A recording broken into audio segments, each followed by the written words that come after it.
আমি বিন্দু মাত্র কোনো চ্যালেঞ্জ মনে করছি না, কারোর জন্য অতিরিক্ত করা আমরা আশা করি না। তৈলবাজদেরকে উৎখাত করতে চাই। আমি দেখেছি আমার প্রতিদ্বন্দ্বী প্রার্থী আমাদের বড় ভাই তাকে সালাম করার জন্য এক একজন নুয়ে পড়তেছিল, তিনি নিষেধ করেছেন। তার এটা ভুলে গেলে হবে না এই তৈলবাজরা তার জন্য কি করেছে। কিছু কিছু মিডিয়াও তাকে কিভাবে হাজার হাজার কোটি টাকার দুর্নীতিবাজ বানিয়েছে।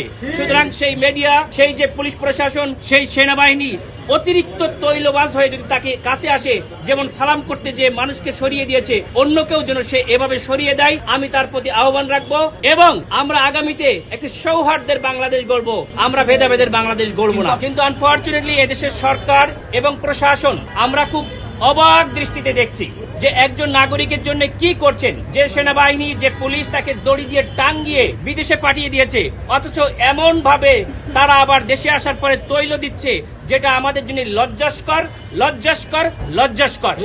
অবশ্যই অবশ্যই তার নিরাপত্তার জন্য ব্যবস্থা নেবে, কিন্তু সেটার একটা লিমিট আছে। বাংলাদেশ সেনাবাহিনীর প্রধানের কাছে আমি আবেদন করব, সেদিন সেনাবাহিনীর যে সদস্যরা যেভাবে তৈলমর্দন করেছে, যেভাবে রাস্তায় 1-2 মাইল হেঁটেছে, এটা যেন সেনাবাহিনী অন্য দেশের সঙ্গে যুদ্ধ করছে, এটা আমি এই দেশের জন্য লজ্জাস্কর মনে করি। আমি আশা করি তখন তারা কোথায় ছিল, যখন এদেশের গণমানুষের নেতা, এদেশের জননেত্রী, অকুতোভয় নেত্রী, আপসীর নেত্রী বেগম খালেদা জিয়াকে তখন আপনাদের ক্যান্টনমেন্ট থেকে এক কাপড়ে বের করে দিয়েছিলেন। তখন তো আমরা দেখি না এভাবে পাহারা দিতে। সুতরাং আপনারা কারোর জন্য অতিরিক্ত করা আমরা আশা করি না। সরকারের টাকায়, সরকারের সীমাবদ্ধতায়, সরকারি আইনের মধ্যে থাকার জন্য তাদেরকে আমরা আহ্বান করব। আমরা এটা দেখেছি, আমরা এই ধরনের তৈলবাজদেরকে উৎখাত করতে চাই। জনাব তারেক রহমান 17 আসনের ক্যান্ডিডেট হয়েছে, চ্যালেঞ্জ ফিল করছি কিনা আমি বিন্দু মাত্র কোনো চ্যালেঞ্জ মনে করছি না। এই কারণে সেখানে আমার জনপ্রিয়তা দেখে আমি মনে করি তারা এক ধরনের ক্যান্ডিডেট, আগে যিনি হবেন আমরা শুনেছিলাম, তিনি সেখান থেকে অন্য জায়গায় চলে গেছে।